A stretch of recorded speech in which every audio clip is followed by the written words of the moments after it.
Hello, everybody. How are you? Hope you are doing well. I'm Dr. Abdul Haq, and today we are going to continue for our lecture classes. Today, lecture 2, getting ideas for research. Basically, for today's lecture, we are going to talk about two chapters, which is chapter 1, introduction, and chapter 2, literature review. So, always before we start a research, we have to have some sources that we rely on in order to get new ideas. So these sources could be your experience and could be from other experience. So we have a systematic observation where the observation of every day of the phenomenon or behavior that you are observing. From that behavior, let's say of people or behavior of animals or a repeated phenomenon, you will get an ideas. And also you may pay attention to research presented in during your class with classmate or with your lecturer or during local or international conferences or conversation with expertise or experts. Also, you may get ideas from other people where you have to discover general research ideas during the conversation with those people or during your reading from articles or newspapers. A systematic observation where it is careful observation of a real world behavior. And here, mostly you will be based on published research report and research project on the internet, or also books. Also, you may purely rely on your own previous or ongoing research. You have done a research in a particular area, then you discover something that need to be further investigated and you will get ideas for that. So here, as I say now, we know that we can get ideas or we start getting ideas from two ways, and systematic observation and a systematic observation. So what are the source of the research ideas? After you have learned that those ideas can get from observation, systematic observation, now also we can get it from theories and applied issues. So what is theory? According to the US Academy of Sciences in 2013, a theory is a plausible or scientifically acceptable, well-substantiated explanation of some aspect of a natural world. So also, a theory could be an organized system of accepted knowledge that applies in a variety of circumstances to explain a specific set of phenomena and predict the characteristics of as yet unobserved phenomena. So what we understand from this? So we understand that theory actually is an explanation for of some aspect of the natural world. And this restriction means Only observable, confirmable phenomena fall within the sphere of a specific theory. If something that you cannot observe in real world, so it will not fall in this category or sphere of scientific theory. Furthermore, a theory also is a principle or scientifically acceptable. So here the explanation, again, we emphasize on that, follows logically from reasonable assumptions given our current state of knowledge. So theories can provide ideas for research in two ways. First, theories allow to predict what should happen under condition not previously observed. And in this case, maybe you can design your research study to test those predictions. Often also, research ideas arise from the need to solve practical problems. And here we talk about the applied issues. So we have learned in lecture 1 and we distinguish between the basic and applied research. And we say that applied research is a problem-oriented, whereas basic research is aimed toward building basic knowledge about a phenomenon. So here, how you get the ideas from these applied issues, you may design an applied research study to develop interventions to help people cope, for example, with fear. Of course, before you can design any intervention, you must first know something about how people react to fear. It may be that you have to use different intervention programs depending on individual unique characteristics. Maybe difference between male or female, education, status. So here we have theory and we have applied issues. Both of them can be another source for your research ideas. So after you get an idea, now the task is to develop a good research question. So coming up with a creative and a unique general research question based on experience, theory, or application is not sufficient in research or in science. So after coming up with an inspired idea, an interesting idea, you must translate this idea into a good research question that can be tested empirically.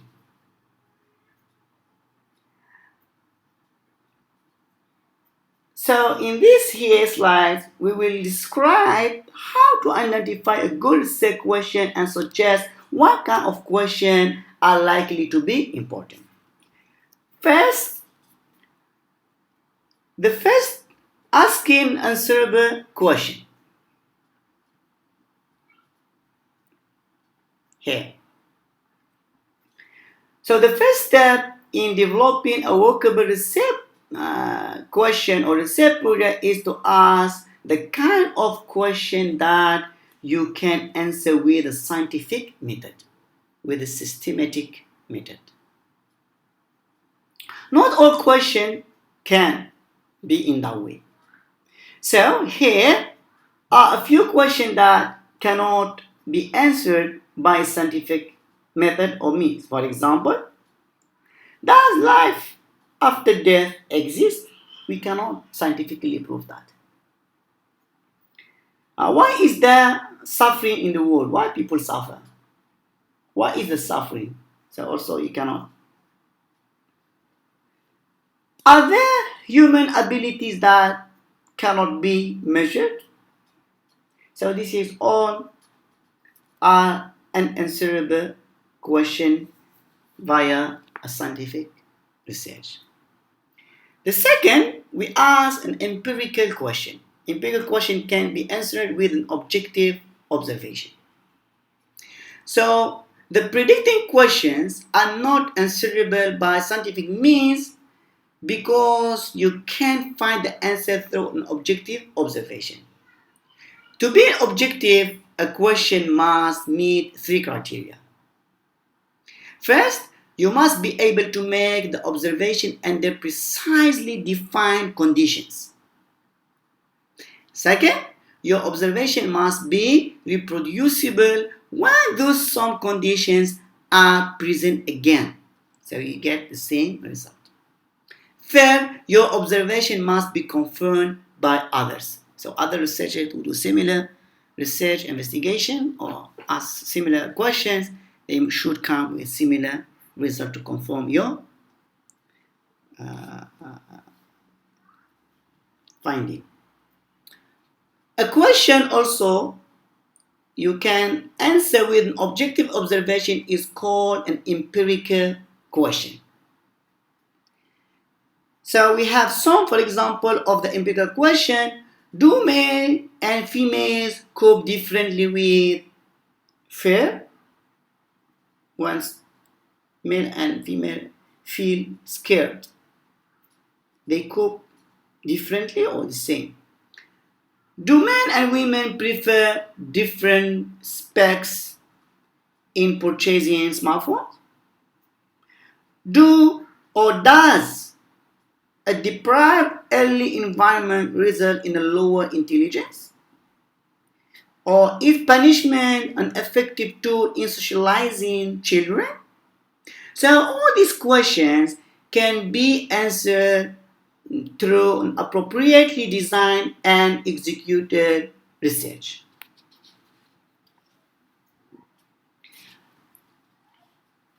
The third one,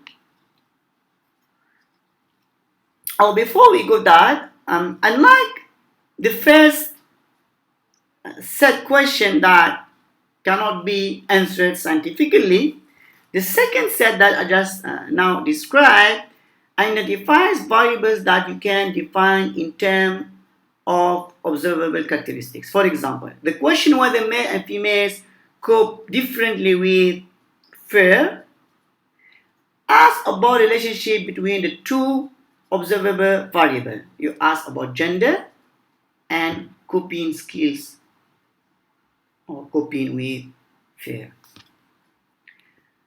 Some questions seems to be empirical but are formulated too broadly to make appropriate observation. For example, consider the following questions. Do children rise in a permissive atmosphere like self-discipline as adults? So here, before you can answer this question, you have a quite number of questions that you need to address. For example, a number of what exactly is permissive atmosphere? How do you define it? How do you measure permissiveness? Precisely what does it mean to lack self-discipline? And how do we determine when self-discipline is present or absent? So until you can specify exactly what these terms mean and how to measure all those variables, you cannot answer the original question. So here we come to the third point here, and we talk about the operational definition. So one way to give precise meaning to the terms that you use is to provide an operational definition for each variable you are using. An operational definition involves defining the variable in terms of the operation required to measure it.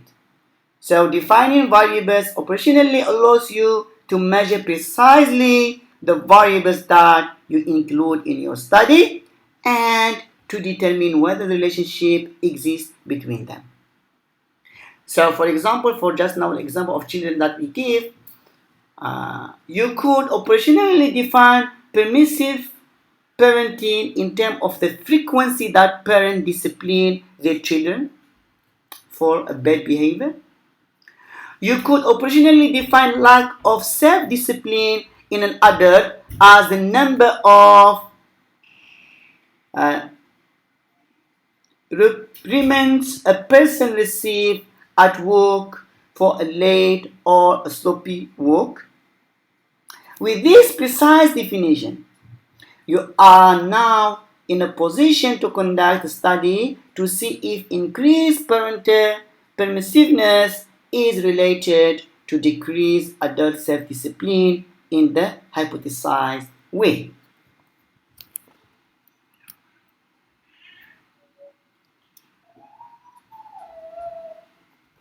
Now, a second element is in developing a good research question is to ask an important question.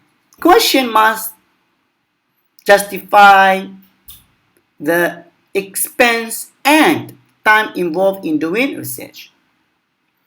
So developing a simple question is not enough, as we said just now previously. So they also should be important questions. Researching a question imposes demand on your time,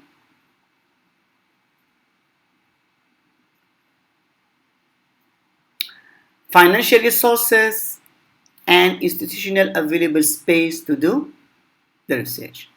Whether the question is important is often difficult to determine, and it is certainly possible to obtain valuable information in the course of answering an apparently unimportant question. Some questions that once seems to be important to answer now appear to be unimportant. So a question is probably important if answering it will clarify relationships among variables known to affect the behavior and the study. For example, knowing that memory tends to deteriorate with the time since learning, maybe you would want to establish the rate of deterioration as a function of time. Here, you may would want to identify how the amount of initial practice of a previous learning activity during the retention interval and other such factors combine to determine the rate of forgetting under a specific condition. But the question is probably important if the answer can support only one of several competing models or theoretical views.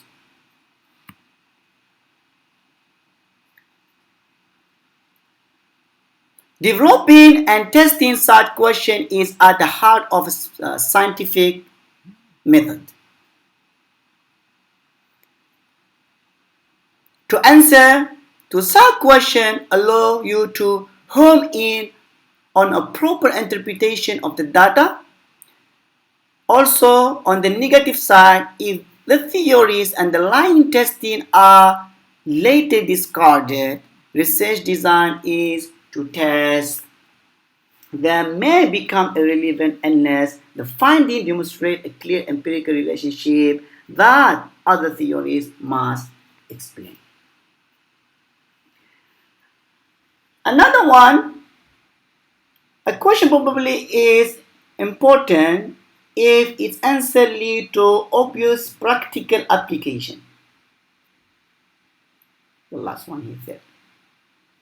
Researchers have conducted much research to identify working conditions that maximize productivity and job satisfaction, for example. But there is a few argues that the answer to these problems are unimportant because they already well established. But again, a question is also probably to be unimportant. Unimportant if its answer is already firmly established. Firmly established means that different scientists or different researchers have replicated or duplicated the research finding and agree that the finding thus occurs under the stated condition. Unless you can identify serious deficiencies in the method used to establish the answer, performing the research again is likely to be waste of time. So duplication is waste of time unless if you can add something important for that duplication. Also, a question is probably important if the variable under scrutiny are now to have a small effect on the behavior of interest, and if these effects are of non-theoretical interest. So there is no effect or small effect, and also you don't have any theoretical background. A question is also probably an important if there is no priori reason to believe that the variables in questions are causally related.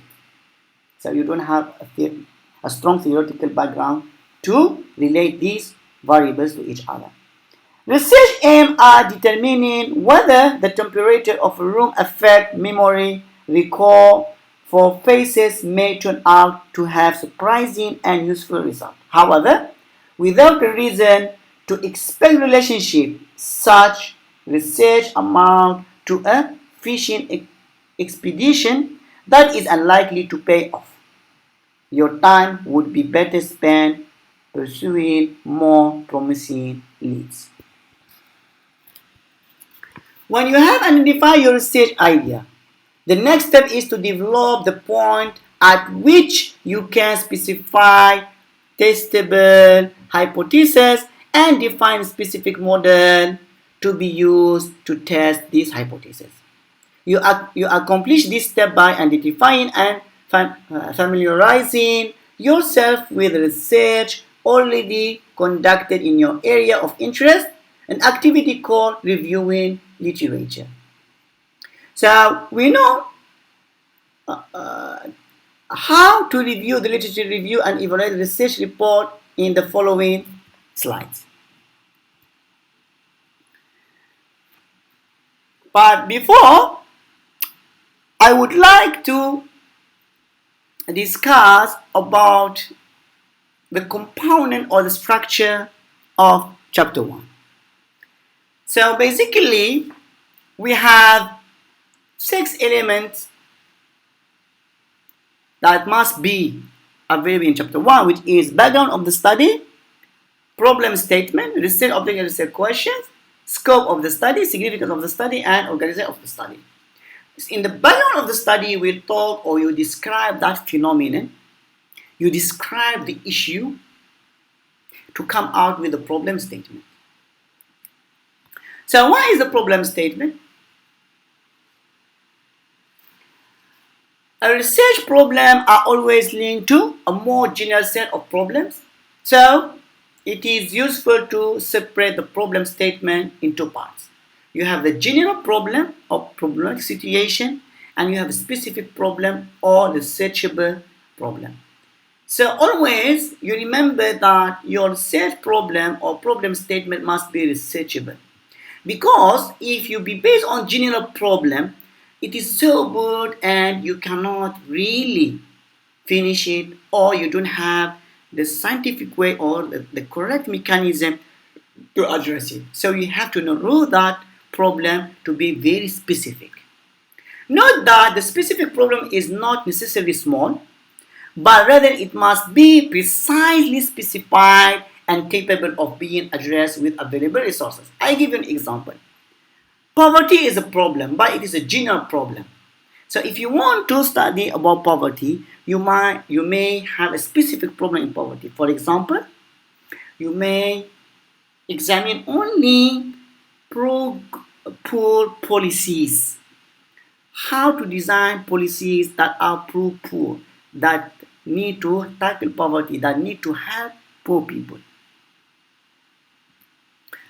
And what are the research objectives? The research objectives specify that the research project proposes to accomplish do, achieve, estimate, determine, measure, and evaluate. They are usually best specified in general and specific part. Often the shortest part of the proposal, but it is its counterpiece. So we have the general objectives state the main purpose of the study, and it should derive directly from the research problem statement. And it should be only one statement. For example, this study investigates the impact of FDI on economic growth. General. Specific objective, a set of three sub-objectives, each of which contribute to achieving a general objective. For example, this study analyzes the relationship between FDI and GDP. This study investigates the relationship between trade and GDP. More specific. An objective should be limited to a manageable number. In your FYP, you may have 2 to 3. If you have an MPhil dissertation, you may have 4. If you have a PhD, you can have 5, 6, 7. But make sure that you can manage them. Then we go to the significance and contribution of the study. And this is very important. What is significant of the study is justification and the importance of the study. In a simple way, how your study differs from others. Here you have to indicate how your research will refine, revise, or extend existing knowledge in the area and investigated.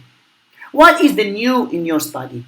What can you close the gap of any lacking in the current literature? Could be a theoretical gap, could be an empirical gap. Who will be benefited and how from your research? Think about implication, how the result of your study may affect scholarly research, theory, practice, or policy. And this is what we call contribution. Now, that's one, we've done that. Background of the study, research problem and research question, research objective, significance of the study.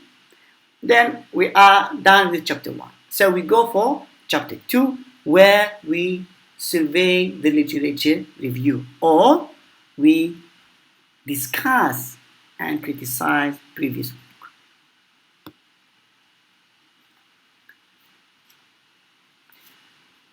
Reasons for reviewing literature. One of the most important preliminary steps in the research process is doing a thorough review of the scientific literature on the topic that you have identified for your study. This is true whether you begin only with a vague idea of a research or with a well-developed research plan. Wherever you have a very well-established idea or a general idea, you need to go to this process of literature review. So in this here, we are going to discuss the tools, techniques, and knowledge that will enable us to identify, read, and evaluate published information or published articles on your research topic. And also we discuss the process of scientific peer review and describe how this process affects the content and the quality of the published scientific finding. First, why we do literature review? Literature review is first the process of locating, obtaining, reading, and evaluating the research literature or previous empirical studies or previous theories in your area of interest. Perhaps the most important reason for conducting a literature review is to avoid needless duplication of efforts. So we will be able to know that what has been done, what has not been done. If you don't do a literature review, you may search for a particular area which is well established. You are wasting your effort, wasting your time. No matter what topic you choose, chances are that someone has already done research on it. By becoming familiar with that area, through a literature review, you can avoid reinventing the wheel. Also, another reason for conducting literature review is that your specific research question may have already been addressed and answered. If so, then conducting your research as originally planned would be a waste of time. This does mean that, however, that you must start over from scratch. To the contrary, your literature review may reveal other questions, perhaps more interesting, that remain to be answered. By familiarizing yourself with existing research and theory in the area of your interest, you can revise your research project to explore some of the newly identified questions. Another reason for reviewing the literature is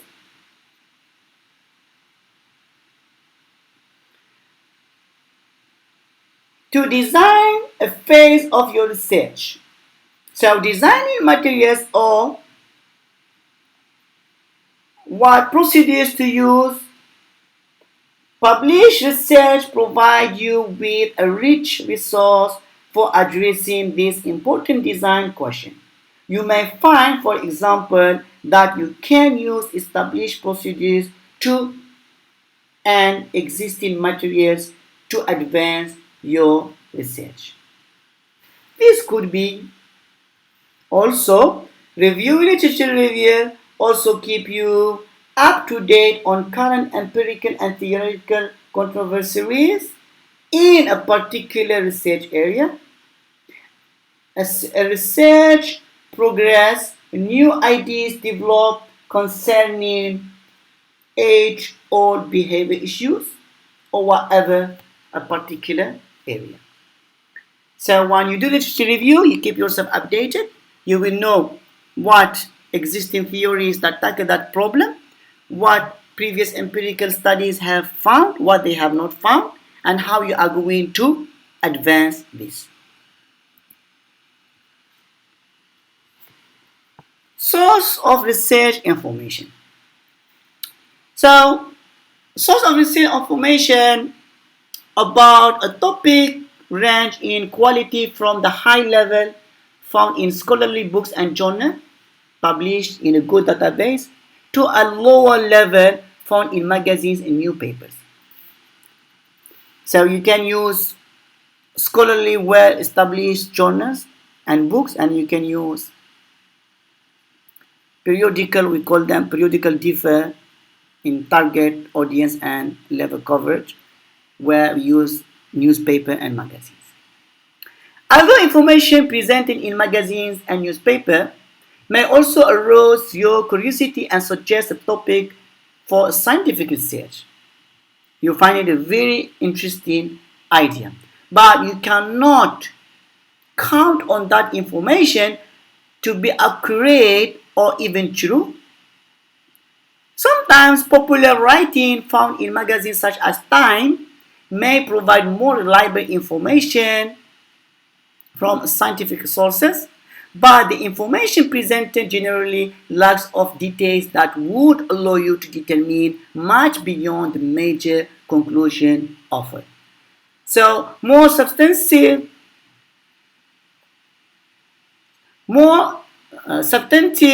writing aimed at a better educated reader generally provide more details about the method used to gather the information, but still omit important details and may not mention alternative interpretation or other evidence for or against the conclusion presented. You can only count on scholarly sources to provide the level of details and thoroughness needed for a competent scientific review. So you have to be very careful if you are taking ideas from magazines and newspaper, whereby you should rely more on scientific journals and books. So in this table, we see the difference between published sources. For example, scholarly, appearance, sober and serious. Reference citation always provided. Author, scholar in the field. Expert, language, geared to scholar. Content, original research. Publisher, many by professional organization. Substantive, it will be very attractive with photograph, but sometimes have citation, sometimes no. Who are the authors, scholars, editorial staff, and freelance writer, like blogs. Language, for educated audience, no speciality, not like scholarly. Content, no original research, and publisher, commercial or professional organization. So you have popular, attractive with many photos. Citation, rarely provides citation, which you cannot really rely on. Authors, wide range of authors. Language, simple or less educated audience. Content or the content. Sources mentioned may be obscure. Publisher, commercial to entertain. Sensational or newspaper. So the appearance as a newspaper format. Citation, obscure references, sometimes they provide, sometimes no. Authors, a wide range. Language, elementary for gullible audience. Content, pseudo-scientific sources, and we have learned in the previous lecture about that. Publisher, commercial to arouse curiosity. So you can see from that table that scholarly are the most important to be dependent on in your research. You can use of substantive also, but the scholarly is the much more suitable. What are the source of research information? Continue. We have primary versus secondary sources. So sources containing research information are classified according to whether the source is primary or secondary. A primary source is one containing a full research report, including all details necessary to duplicate the study. A primary source includes description of the rationale of the study, its participant or subject, materials, procedures, result, and reference. But secondary source is one that summarizes the information from the primary source, such as presenting the basic finding. Secondary sources of a research include review of papers, theoretical articles that briefly describe studies and research, as well as a description of research found in textbook, popular magazines, newspaper articles, television programs, films, lectures. Another type of secondary source is a meta-analysis, where a researcher statistically combines or compares the result from research in a particular area to determine which variables are important contributor to that phenomenon or to that behavior.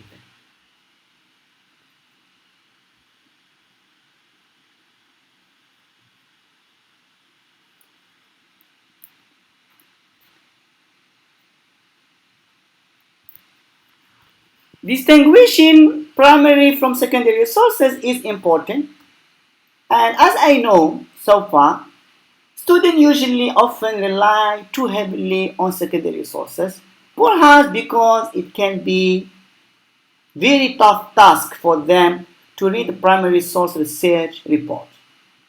Also, the language can be technical, and the statistical tests reported can be also intimidating. But however, with some experience and perseverance, I'm sure you can get through and understand the primary source materials. It's a good idea. Maybe you start with secondary sources. And after when you get more experience, you must depend on your evaluation. Means that instead to rely on articles that describe or that discuss other research finding, you yourself go to the original paper and read it and summarize it. Another reason that students may rely on heavily on secondary sources is to save time. Because I know that you are so busy, you have so many courses, to tackle in one trimester. So time is very important for you, so that you go to the easy way. After all, someone else has already read and summarized the research, so why not save time and use the summary? This is your question. But again, you may ask that question. It sounds really good, but also can lead to a trouble. Why? The author of a secondary source may describe or interpret research result incorrectly. The original say blue, that one change it to dark blue, then to black. That is very serious. The author of the secondary source may also narrow the theoretical perspective.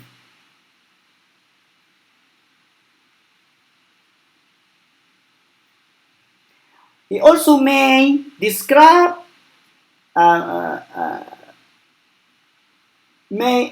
do not usually present detailed description of the method used,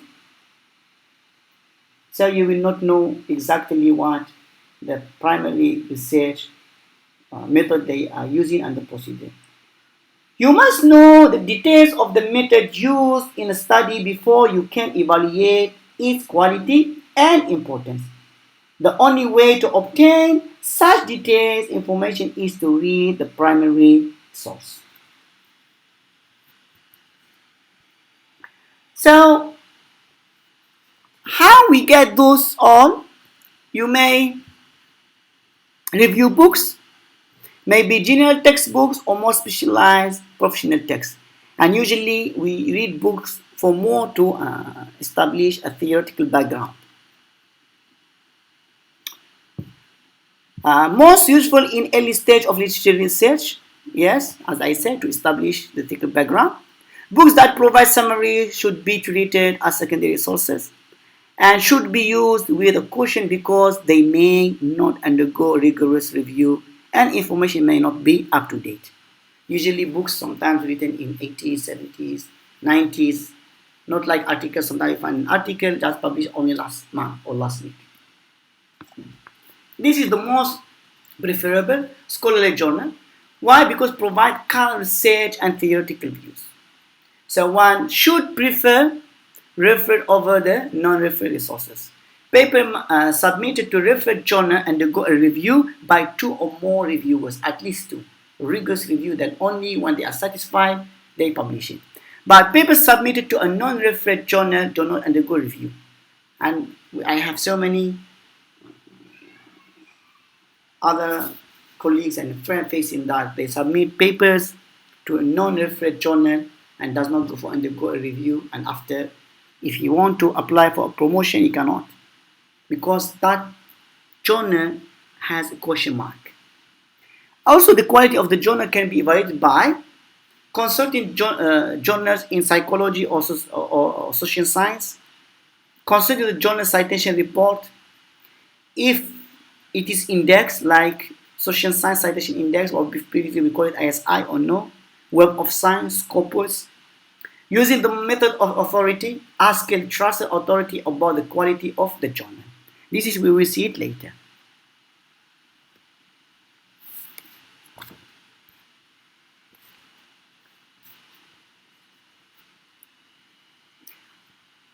So, scholarly journals, conventions, and professional meetings provide the most up-to-date information.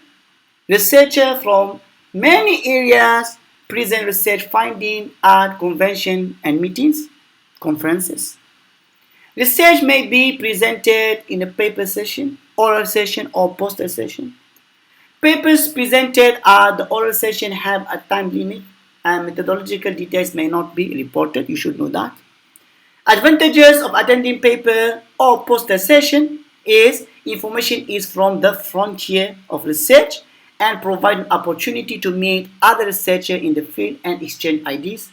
A drawback is that convention can be expensive to attend because you have to pay fees, which is nowadays at least 300-400 euro to attend it for registration only.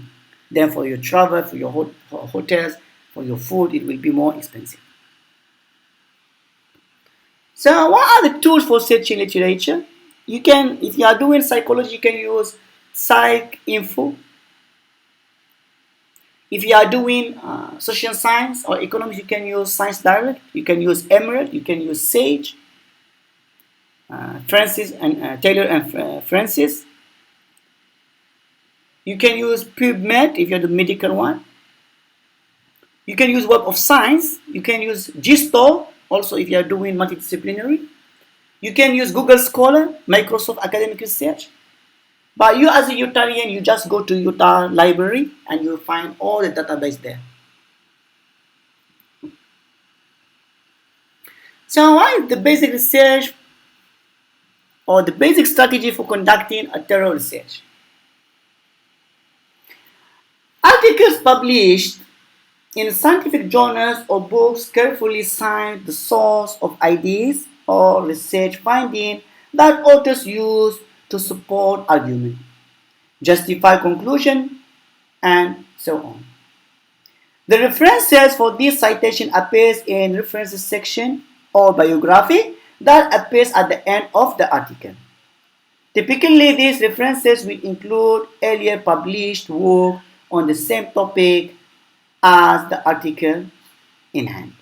So to conduct a thorough research for scientific literature, one that will turn up nearly every published article relating to your topic, there is a basic strategy you can follow. First, obtain one or more relevant article. That's the first thing. One article or two you should start with, maybe three. Then examine the reference section in the bibliography to search article and identify all the sources relating to your topic. So from that 2 or 3 articles that you select carefully, you will find so many references. Third, repeat step 1 and 2 until you are no longer finding any additional relevant articles. Then, identify more recently published sources that cite the source you have already identified. And the last, repeat step 1 and 2 with these sources to fill in any gap between these new sources and the one previously obtained. So the basic strategy just described has 2 limitations. The first, you must have a relevant article with cited the one you identified in step 1 and 3. You must find one article to be based on. So overcoming the first limitation can be as easy as doing a quick web search using appropriate keyword. Maybe use Google Scholar also. Such a search generally turns up a large number of sources of varying quality. But as noted earlier, among this research or research sometimes appear research published in scientific books and journals as well as secondary sources like Encyclopedia, Wikipedia. Those include relevant references. If available to you, you could also use one of specialized research engine in research database such as Science Direct, Sage, and so on.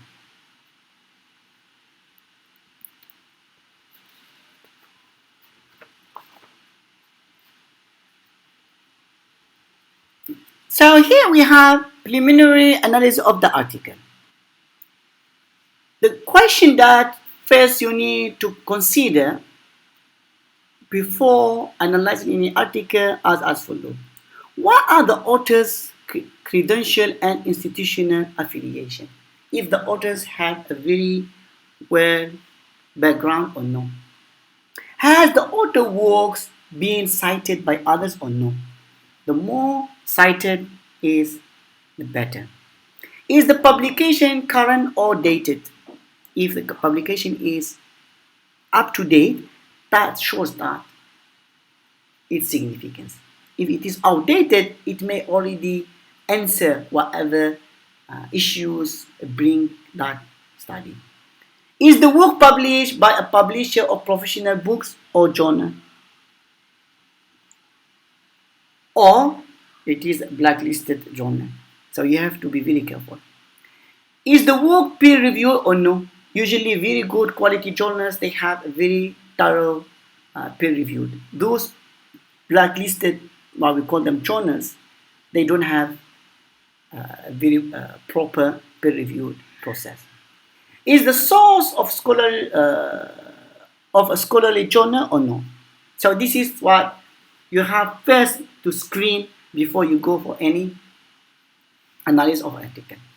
Then after you confirm that the article is worth to be evaluated, then we start the first evaluation, the first part, which is the introduction.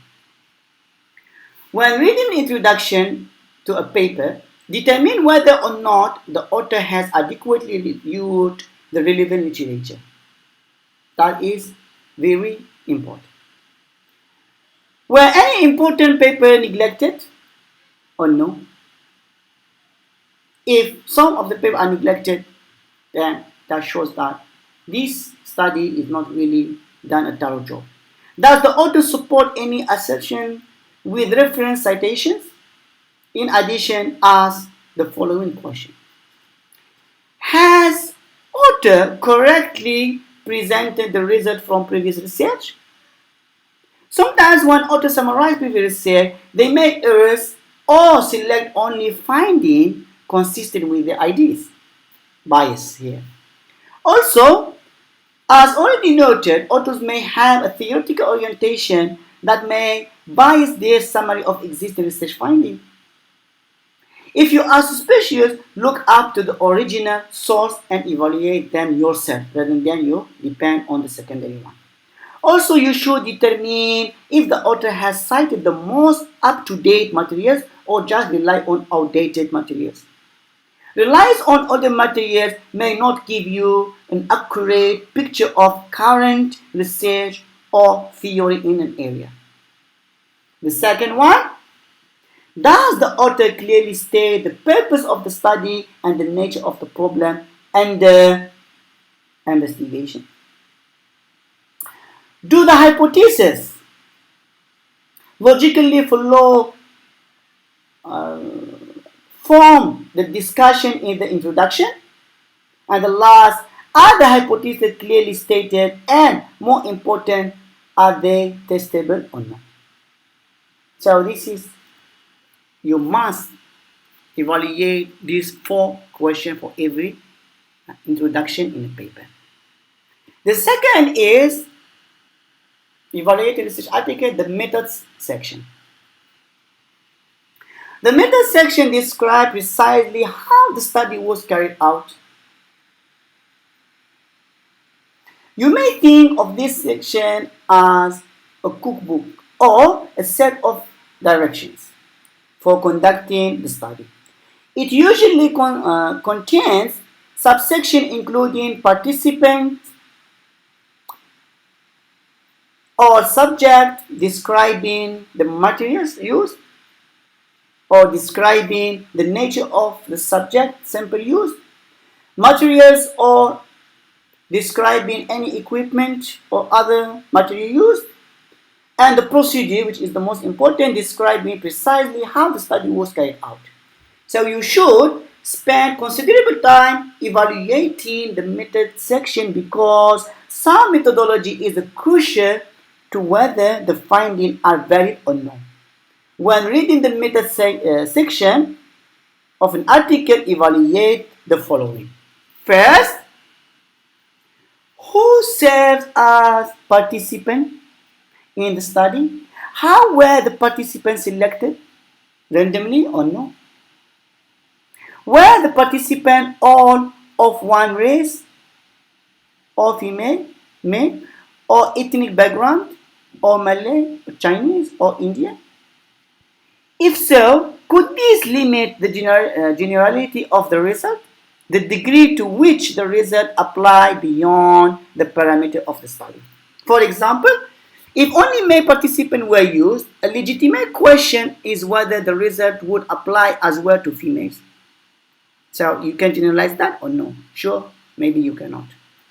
Also look at the size of the sample, where enough participants included to allow an adequate test for any hypothesis tested in the introduction. Second question, does the design of the study allow an adequate test of hypothesis stated in the introduction?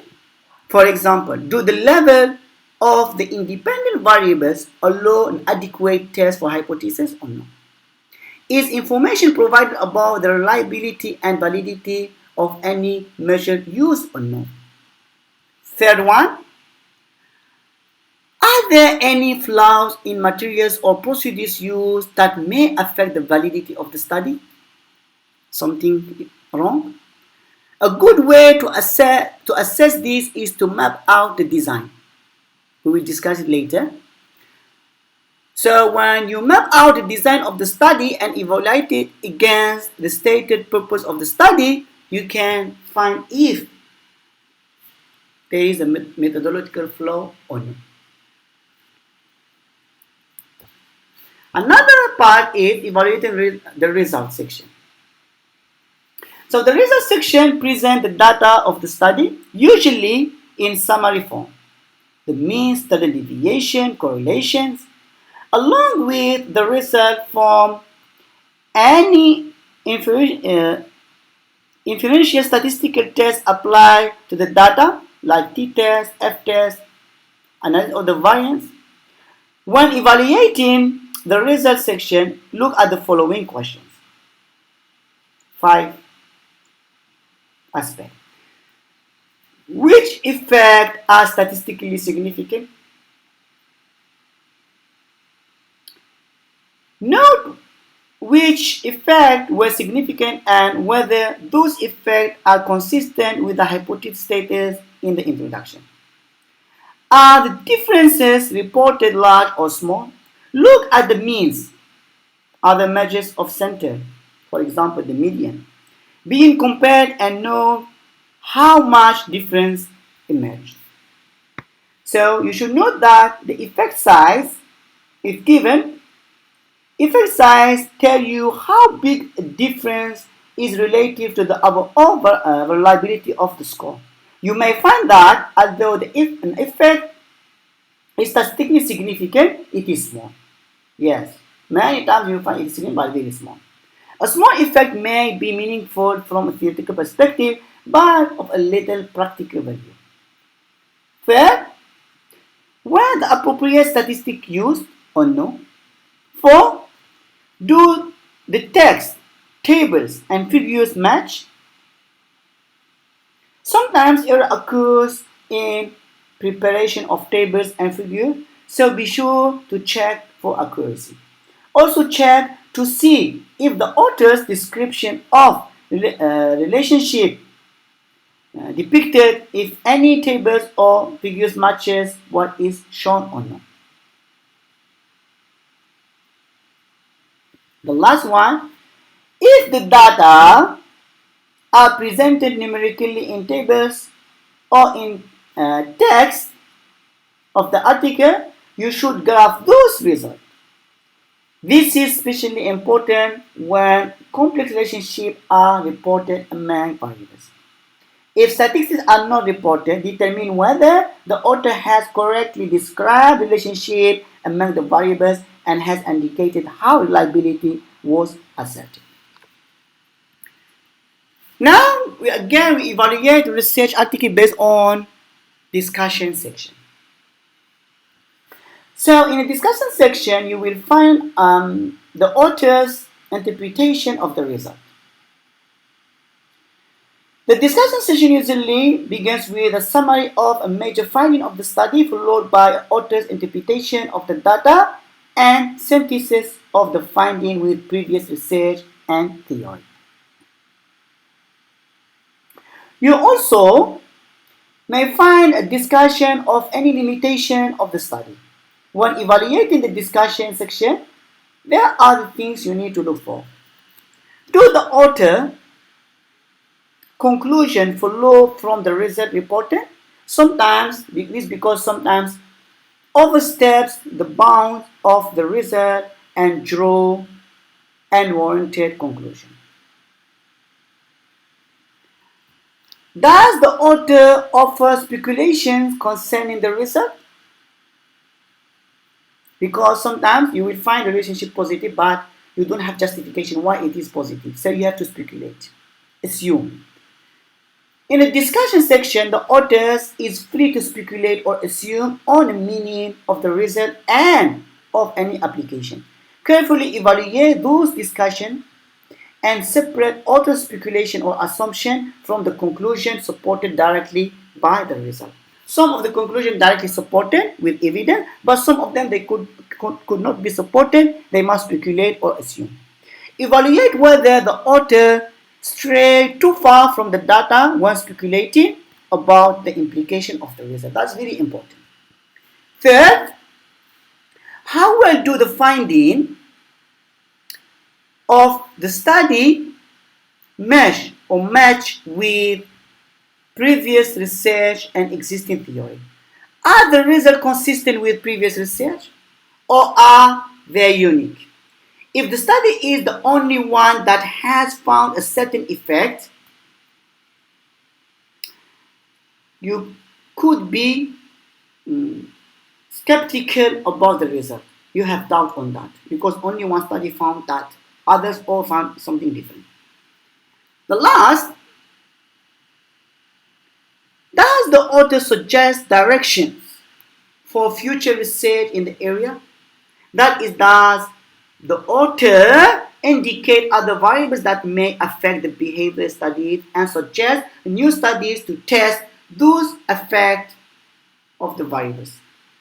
And the last, references. The final section of the article is usually the references section, and most of the students they miss this or purposely do not look for it. It is very important. Why? Because a complete list of references will give you a complete idea about the topic. So you should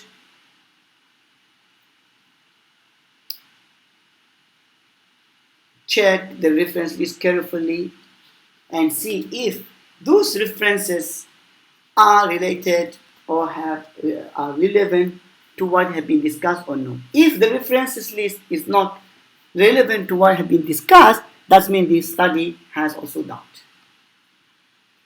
Now we go for what are the factors affecting the quality of the source of research information. So data collected in social sciences research, psychological research, management research are usually subjected to statistical analysis in order to determine the probability that chance alone would have resulted in an effect as large as or larger than those actually observed. And here we are talking about probability, what we call it p-value, should be less than 0.05. It is deemed unlikely that chance alone was responsible for the observed effect, and the effect is said to be statistically significant. When we set the probability or the p-value is 0.05, we cannot say that by chance we got that. So we affirm that that accurately happens because only 5% could not happen, 5 from 100. The criterion probability used to determine statistical significance, called the p-value, determine how often effects that are just chance differences and are being declared statistically significant. Thus, if the p-value is 0.05, a chance effect will be declared statistically significant on average 5 times in 100 tests. So most journals or editors are reluctant to accept papers in which results fail to achieve the accepted minimum p-value, which is 0.05. The reason, of course, is that such results stand a relatively high chance of being due to a random factors rather than to the variable those possible effect was being assessed in the study. So here, researchers are aware of the requirement for statistical significance and therefore usually do not report the result of studies that fail to meet it. It is worth noting here that there is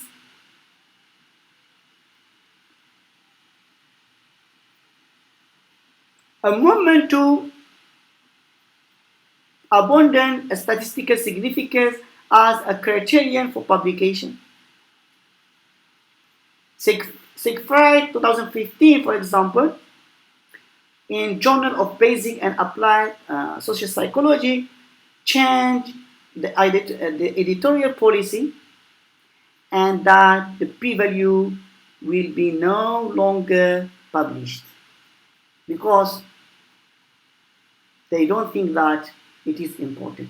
So there is that trend. But most now of the journals, they still use the p-value is less than 0.05. If investigator is convinced that the effect is there despite the lack of statistical significance, he or she may elect to repeat the study while using a better control of different parameters. So nothing is wrong with that strategy, which is correct. If the effect is there, better control over other variables and selection of more favorable parameters are likely to reveal it. If the effect is not there, however, repeated attempts to demonstrate the effect eventually lead to obtaining statistically significant result by chance. So the failure to obtain significant result generally wind up in someone's file drawer, forgotten and buried. You just put it in your drawer and forget about it because it is not statistically significant. In most cases, only those attempts that were successful in obtaining significant results are submitted to publication. So published results are more likely to have been significant because of the chance that the stated p-value would lead us to achieve. So this effect is known as the file drawer phenomenon. To the extent that the file drawer phenomenon operates, published findings as a group may be less reliable than they seem. So the problem of negative finding is serious. The failure to obtain an expected relationship can be as important for understanding and for advancement of the theory as confirmation. Yet this information is difficult to disseminate to the scientific community. Means that sometimes if you find a negative result or an expected result, actually that is good. That shows that a new direction to the theoretical perspective or to the new empirical perspective. But again, sometimes it's very difficult to establish it in well-scientific journal. Also, we have consistency with previous knowledge. Another criterion used to assess the research paper acceptability is the consistency of its finding with previous knowledge. Most findings are expected to build on the existing structure of knowledge in the field, that is, to add new information to demonstrate the applicability of known principle in the new area and to show the limit of condition within the phenomenon holds.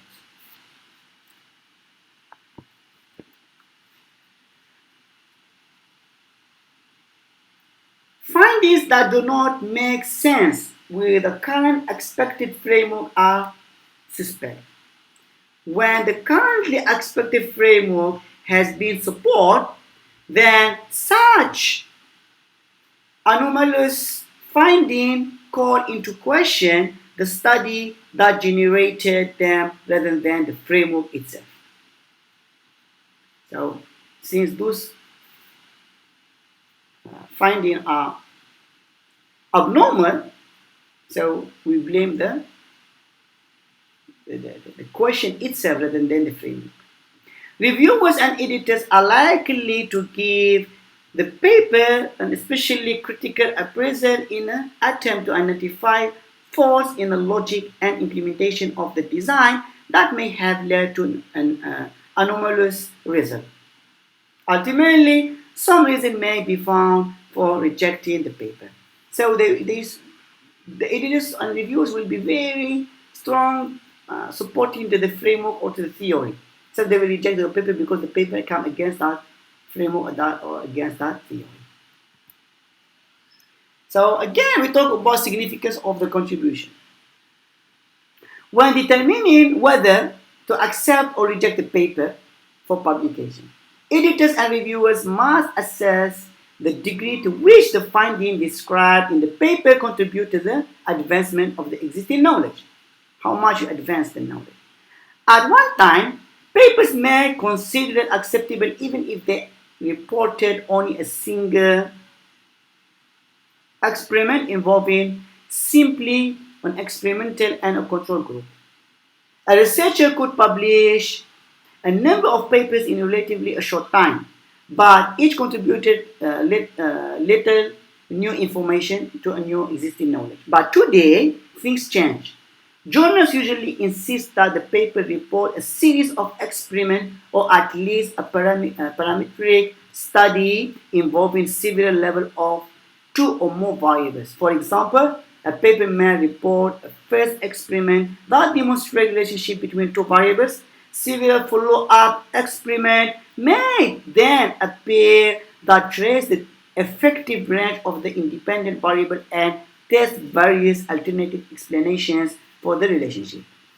So such paper provides a fair amount of information about phenomenon and the investigation and in pursuing the phenomenon through several experiments. Also demonstrate the phenomenon's reliability through immediate systematic replication. So it is no more like before with a simple research design you can publish. You must have very complicated research design in order to publish nowadays.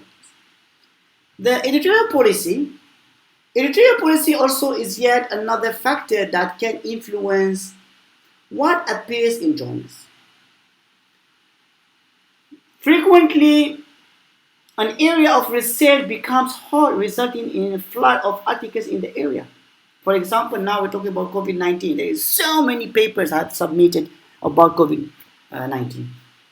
Researchers large on a particular research area, as I say, for example, in COVID-19, and investigate it, sometimes to an exclusion of other important research areas and other diseases, for example. When this happens, a journal editor may take steps to ensure that more variety appears in the journal. For example, research on eyewitness identification, for example, became a hot topic in the area of psychology in 80s. It reached its peak in 80s. And the premier journal in the area, that journal called The Law and Human Behavior, published a large number of articles on this topic, eyewitness identification. But in 1986, a new editor came and changed the editorial policy. So the new editor made it clear that he was going to give preference and priority to manuscript dealing with issues other than eyewitness identification. So now we can see that COVID-19, so many people submit about COVID-19.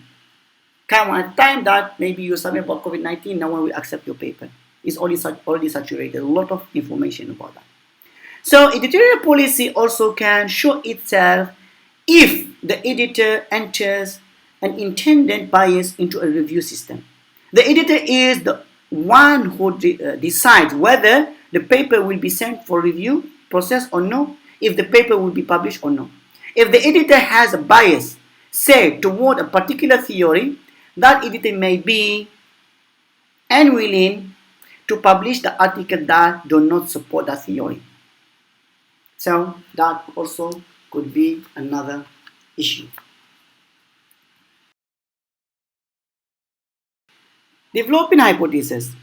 Create a hypothesis based on two or more variables that you are interested in studying. Your hypothesis should follow logically from your research literature review or the theory that you be based on. Hypothesis development derives other important decision variables included in the study. A hypothesis should verbally connect two variables and state relationship between them. For example, there is a possible relationship between drug and crime. After developing your hypothesis, you should test it. But theory, in everyday language, the term theory is used loosely to refer to a wide range of concepts. A theory is plausible or scientifically acceptable when substantiated explanation of some aspect of the natural world, an organized system of accepted knowledge that applies in a variety of circumstances to explain a specific set of phenomena and to predict the characteristics of as yet unobserved phenomena. This is based on the US Academy Science 2013. So now let's see what is the difference between these two concepts. As I know, based on my experience, students often confuse theory with hypothesis. Not only students, but sometimes also researchers and professionals sometimes use this term interchangeably. This is understandable because scientific hypotheses and theories share certain characteristics in common. According to the US National Academy of Sciences, as specified just now, a hypothesis is a tentative explanation for an observation, phenomenon, or a scientific problem that can be tested by further investigation. So scientific hypotheses must be posed in a form that allows them to be rejected. Thus, hypotheses and theories both provide tentative explanation for observation, and both must be testable. So, capable of being rejected if prediction based on them fail to be confirmed. So, these all characteristics are same, so that people confuse. Nevertheless, they are also differ in so many important ways. First, unlike theories, hypotheses are not well substantiated. They are more like educated guesses to be tested than well-supported explanation. Second, hypotheses are more limited in scope than theories. They propose that certain variables relate to one another in a specific way under a specific condition. In contrast, theories represent an organized body of knowledge that applies in a variety of circumstances. And the last one, hypotheses are relatively simple. They do not involve a complex of assumptions and logical relationship as theories usually do. Now, also we confuse between theory and law. A theory that has been substantially verified is sometimes called law. However, most laws do not derive from theories in this way. A law is an empirically verified quantitative relationship between two or more variables. Example, we don't say the theory of supply and demand, but we say the law of supply and demand. It's already verified. If quantity increase, if the price increase, quantity decrease. If the price decrease, quantity increase. Negative relationship. So now also we have theory versus model. Unlike theory, or like theory, the term model can also refer to a range of concepts. In some cases, it's simply used as a synonym of the theory. However, in most cases, model refer to a specific implementation of a more general theoretical view. A model also may represent an application of a general theory to be specific situation.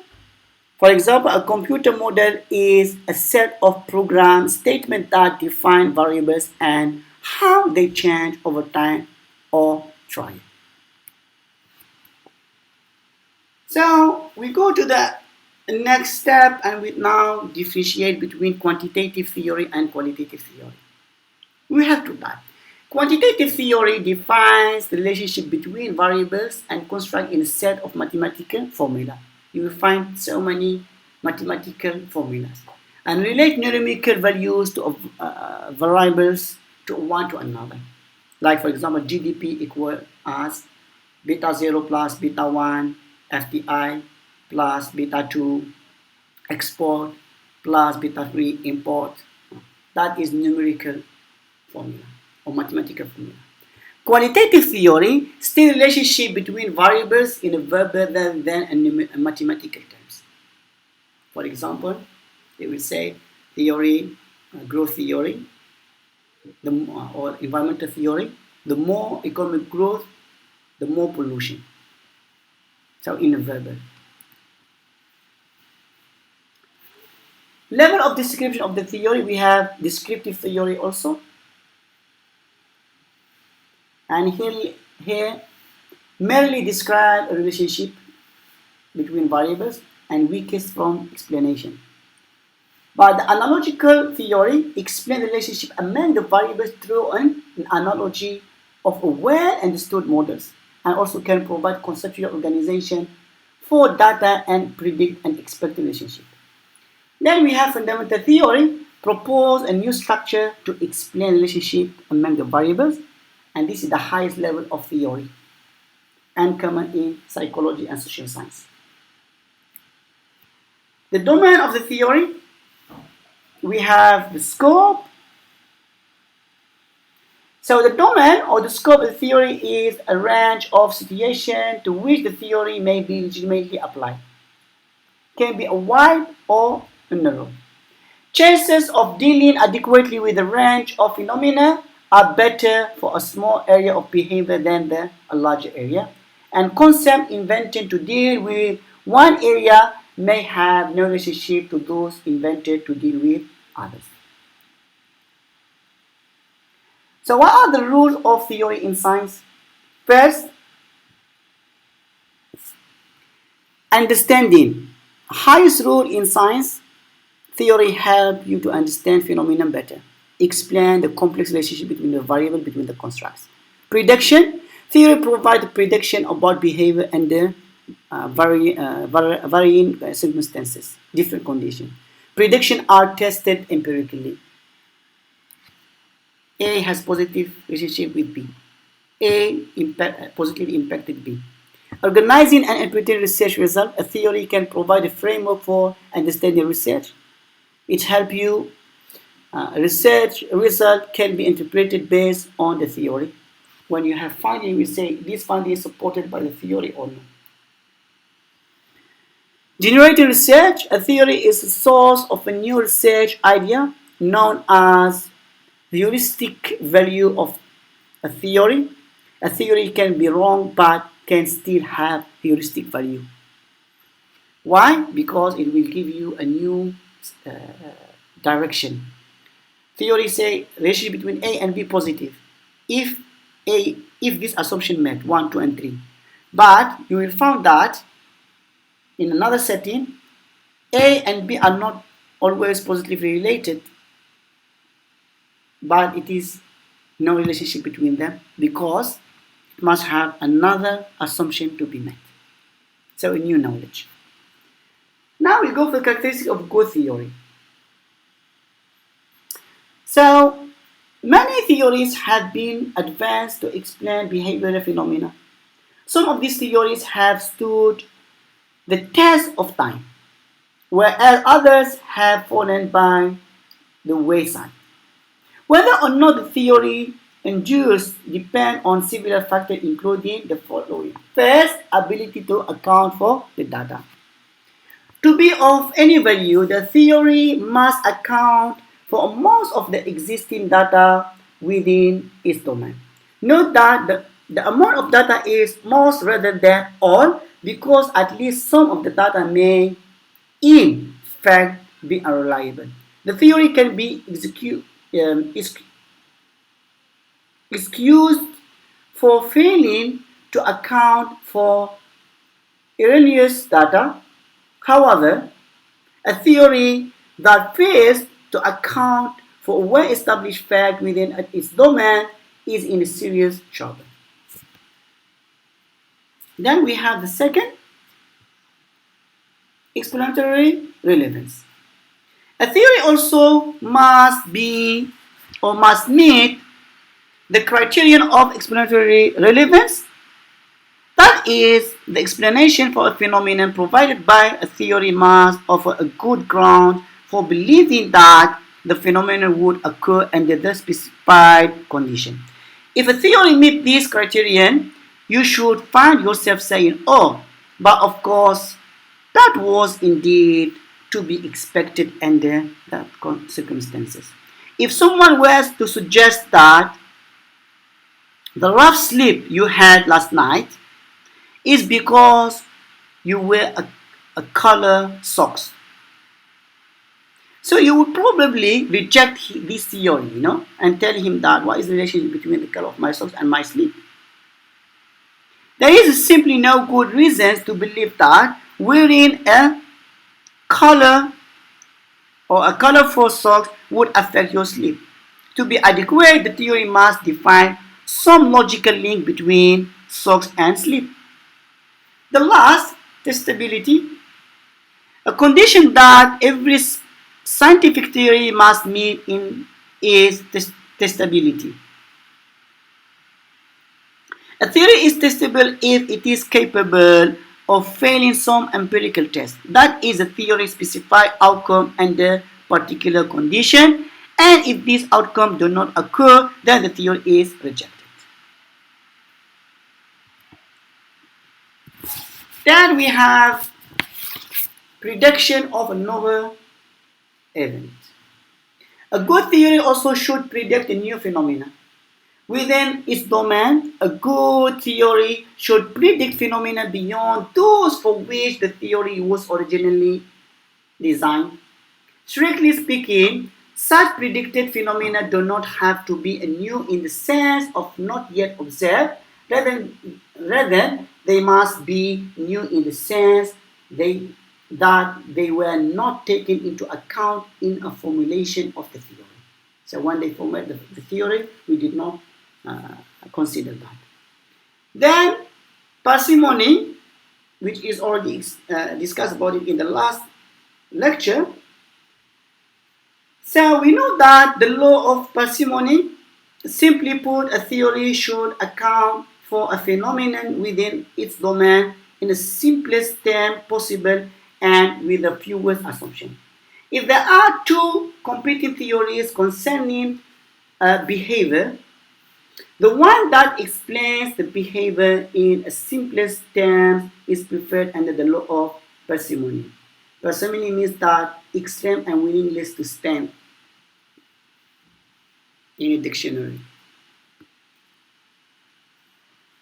So what are the strategies for testing the theories? We have two: conformational strategy and disconformational strategy. So for conformational strategy, a theory is usually tested by a defined implication of the theory for a specific situation not yet examined, and then setting up a situation and observing whether the predicted effect occurs. If the predicted effects are observed, the theory is said to be supported by the result. And then your confidence in the theory. If the predicted effect does not occur, then the theory is not supported and your confidence in the theory will be weakened. So when you test the implication of the theory in this way, you are following what is called a confirmational strategy, a strategy of looking for confirmation of the theory prediction. A positive outcome supports the theory. So looking for confirmation is an important part of theory testing, but it does have an important also limitation. Although the theory must find confirmation if it is to survive, too many failures would kill the theory. So you can find confirmation until doomsday, and the theory may still be wrong. So this is another problem. Every time you test, you confirm, but actually the theory is wrong. So we need to fix that. So spurious confirmations are particularly likely to happen when the prediction only loosely specifies an outcome. For example, on an experiment with two groups, if the theory predicts that group A will score higher on the dependent measure than group B, so only three outcomes are possible at this level of prediction. A may be greater than B, or B may be greater than A, or B and A are equal. So thus, such coincidental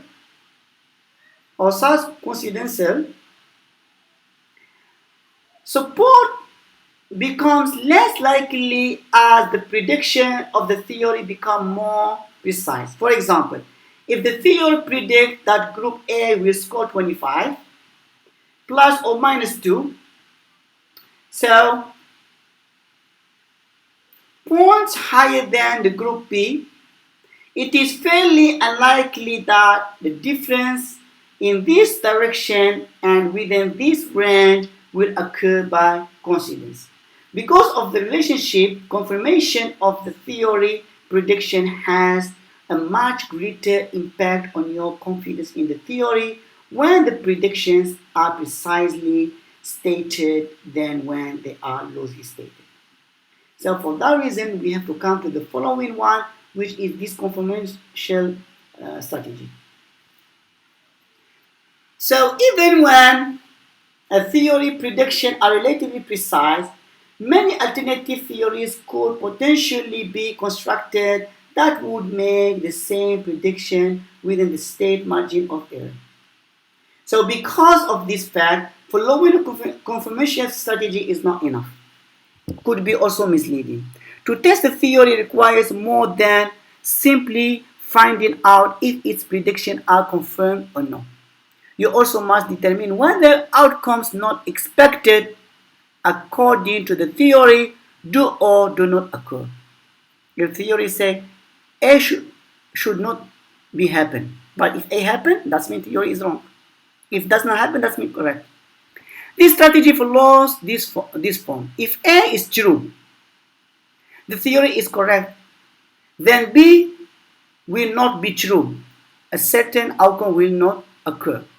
Thus, if B is true, the outcome does happen. Then A is false, the theory, in this case, is wrong.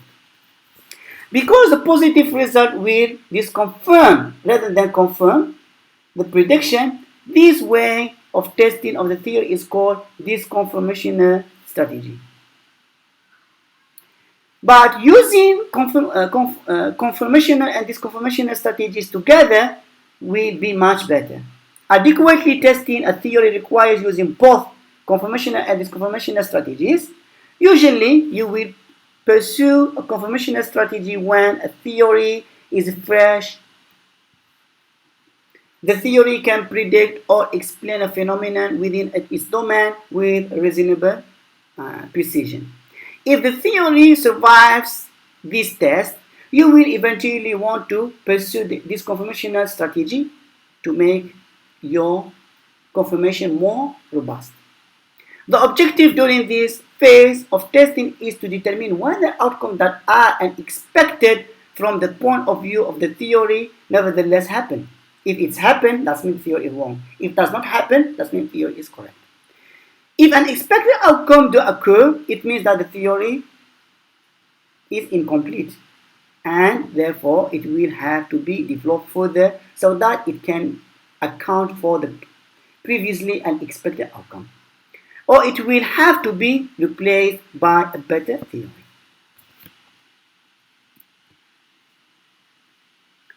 Using strong inference, when the initial experiment has been conducted, some of the alternatives will have been ruled out.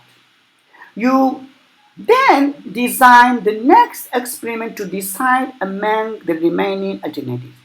You continue this process until only one alternative remains. In this concept, Platt in 1964 called this process as strong inference. A strong inference can work only if an alternative explanation generates a well-defined prediction. For example, in biochemistry, where the field of this Platt 1964 uses and exemplifies the method, strong inference is a variable produced because of the degree of control that scientists have over variables and the precision of their measures. The procedures tend to break down when the necessary degree of the control is absent, so that the data become unequivocal or unclear, or when the alternatives do not specify outcome with sufficient precision to discriminate them.